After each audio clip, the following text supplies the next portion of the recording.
Hi everybody. Wow, what a an unbelievable time that we are experiencing right now in our county, and then all of it in the midst of this protracted season of COVID shelter in place.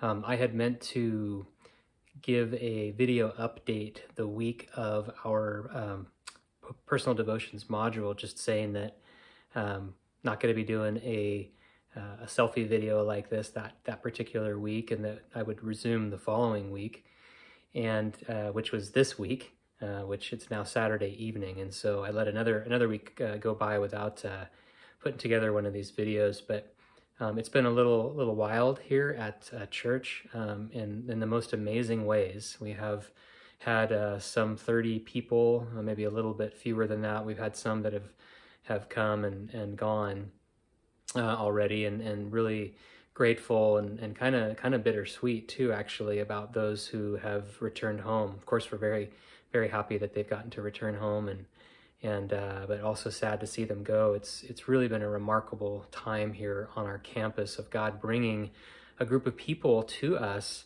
We were not planning for this, and yet there's just so many incredible ways in which we were ready to go, in a lot of ways. Of course, there was a lot of things that had to be done to make all of this work, but the relationships that have formed with people who are staying here, evacuees, just the connections that we've made with community partners, and it's really been amazing. So anyway, that's not the main purpose of this video. I am going to give you just a few thoughts on the second part of verse 2 of Psalm chapter 9. And you'll see this unique backdrop behind me. It's actually a sign that was made for VBS, and you're looking at the letter Y, which is sideways, because this thing is standing on its end, but this says joy, and which is the theme, which was going to be the theme of our VBS this year. Just thought I'd point that out because you're probably wondering, what the heck is that thing back there behind Josh's head? So Psalm chapter 9, and by the way, I think I'll probably do one more video, even though we're going to finish up the verses, talking about the verses today. But this is the kind of the last verse that I had in mind when I thought about doing these videos to begin with. So Psalm chapter 9 says, "I will give thanks to you, Lord, with all of my heart. I will tell of your wonderful deeds. I will be glad and rejoice in you," and what we'll look at just now, "and I will sing the praises of your name, O Most High." Part of my devotional time has become, over really kind of a lot of years, singing to the Lord. And the time when I generally do that is when I'm in my car and driving to or from work, mostly in the morning when I'm driving to work. Now that's changed a lot because I'm not driving to work much at all anymore, but teaching from home. So I've taken to walking around on campus, and sometimes during that time of walking, I'll just sing, maybe sing a little bit of a worship song, or just sing a new song to the Lord. And there's just so many examples in the scriptures of singing praise to the Lord, of mention of song, of using instruments and our voices and the clapping of our hands to bring the Lord praise. And I was thinking of a couple of episodes that just have always struck me. One being 2 Chronicles chapter 20, King Jehoshaphat and the people of Judah just so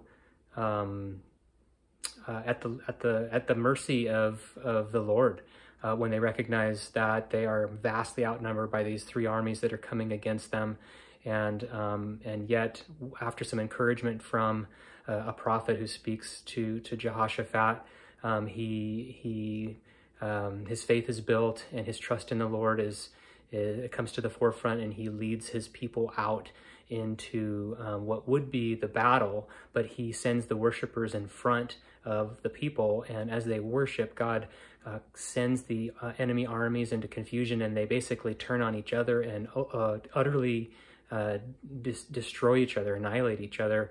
And there's so much I want to say booty, but that's like pirate stuff. There's so much spoil left over, the stuff that the people left behind of the armies that were destroyed, that the people, it took them like a couple days or something like that to collect all of this stuff that was left over. And it was such a demonstrative, explanation or picture of, demonstration of what God can do when we put our trust in him. And we do things that might seem like, that doesn't make any sense. I'm going to sing and that's going to somehow win the day.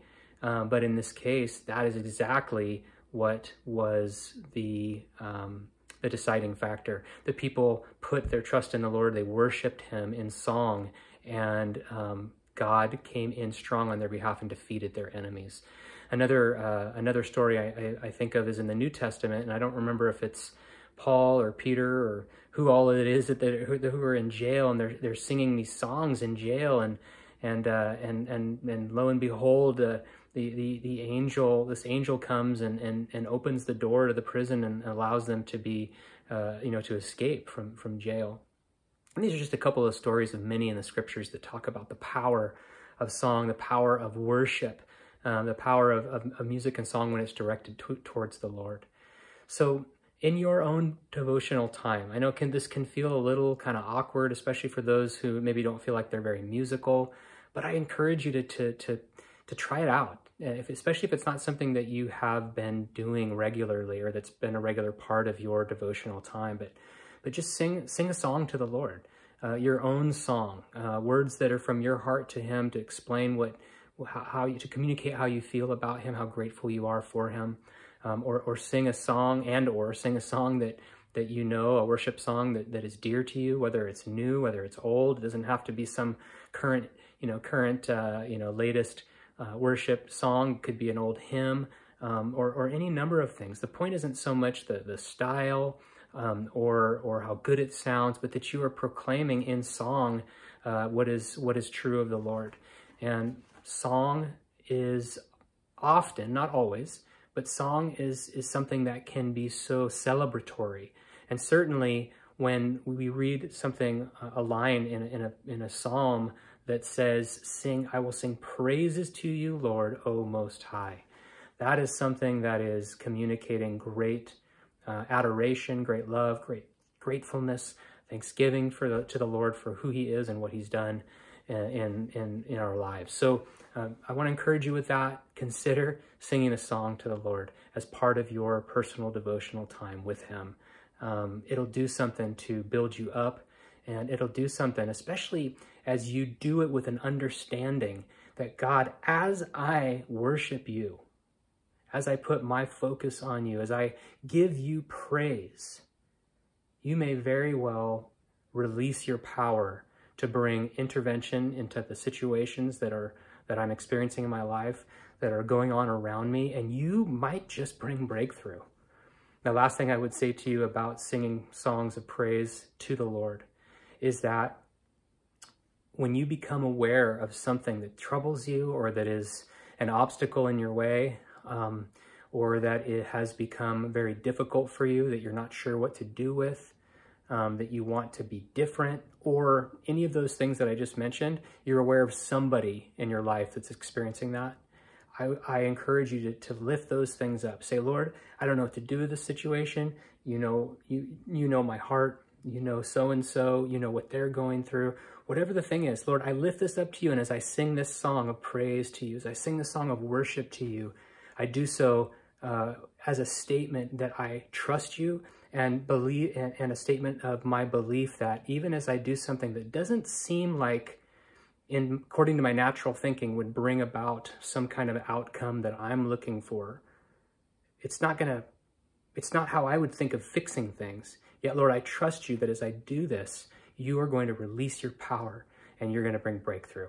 So that's it for singing songs of praise to the Lord.